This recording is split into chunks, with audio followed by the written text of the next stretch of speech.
Welcome to animated English story Hakag Waniwak, a place where powerful stories come to life. Every video brings motivation, emotions, and life lessons in simple English. So grab your headphones and enjoy the journey. Today, I'm back again with another powerful and emotional story. A story about struggle, pain, hope, and success. Today, this story will teach you that no matter how hard life becomes, never give up on your dreams. So, let's begin today's amazing story. If you enjoy the video, don't forget to like, share, and subscribe to the channel for more powerful English stories. Ethan stared at his plate. It was empty again. His father slumped into the chair, work boots caked in heavy factory dust. His mother set down her mop, her hands raw and red from hours of scrubbing. There was no bread left. Ethan climbed into bed, his stomach cramping in the silence of the dark. The next morning, the school hallway felt cold. A boy pointed at Ethan's worn sneakers, the soles flapping with every step. He kicked Ethan's bag, sending pencils scattering across the floor. A group gathered laughing. "Look at the beggar," one shouted. "Does he even own a shirt that isn't ripped?" Ethan stood still. He gripped his frayed bag straps until his knuckles turned white. He did not look down. He did not wipe his eyes. The laughter echoed, but he remained an island of calm. He turned and walked into the classroom, his head held high, leaving their cruelty behind him in the dust. That night, he pressed his palms against the cold window glass. "I will leave this place behind," he whispered to the steady stars. He pulled a stack of library books from under his thin mattress. He began to read, his eyes fixed on the words, his jaw set. Ethan stood outside the glass doors of the final office building, clutching his worn briefcase like a shield. He adjusted his tie and stepped inside, only to emerge minutes later. The red cross on his resume screamed failure. This was his 10th rejection this week. Every help wanted sign in the city seemed to blur into a mocking no. At home, the air was just as cold. His uncle leaned against the kitchen table, his voice cutting deeper than the wind. "Stop chasing ghosts, Ethan," he sneered.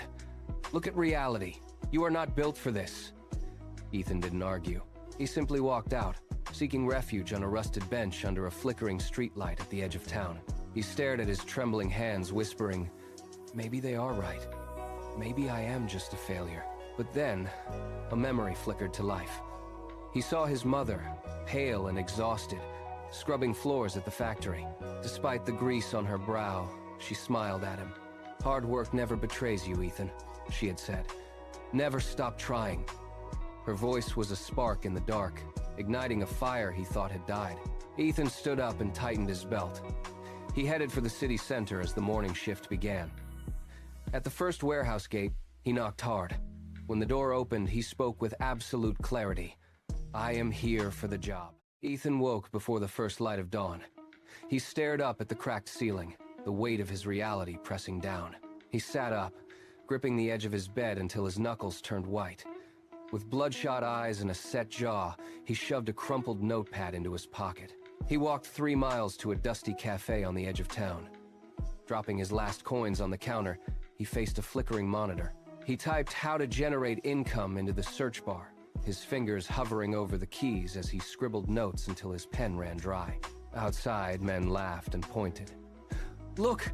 The genius is back from his make-believe office!" Ethan didn't stop. By noon, he was hauling heavy crates at the warehouse. His muscles ached, but with every box lifted, he replayed the morning's lessons over and over in his mind. As the sun dipped below the horizon, Ethan returned to the flickering screen. He spent his final change on 1 more hour of access. This time, his hands moved with a new, frantic speed. He ignored the whispers and the shadows behind him, his world narrowing down to the glow of the monitor. He was building something real, a digital store, a way out. The blue light reflected in his tired eyes as he polished the final line of code. With a steady breath, he reached out and clicked publish on his first project. Months bled into years of silence. Ethan sat frozen at his desk, staring into the void of a blank screen. His latest project had stalled, earning $0 for the 3rd consecutive week. His fingers trembled as he gripped the laptop lid, ready to end it all. "Is this it?" he whispered, the darkness of the room closing in. Instead of closing the lid, he grabbed a notebook and scribbled, Training across the page. He forced his eyes back to the failed code, dissecting every error. While the city slept, he lived in the glow of tutorials. He rebuilt the interface 5 times, his coffee growing cold. Every day brought a new pricing model, a new adjustment, and a new hope. He was no longer just a coder. He was a student of his own mistakes, refusing to let the silence win. On a quiet Tuesday, he pushed the update live. The dashboard sat at 0. He didn't blink. He tweaked the headline, then refined the checkout button.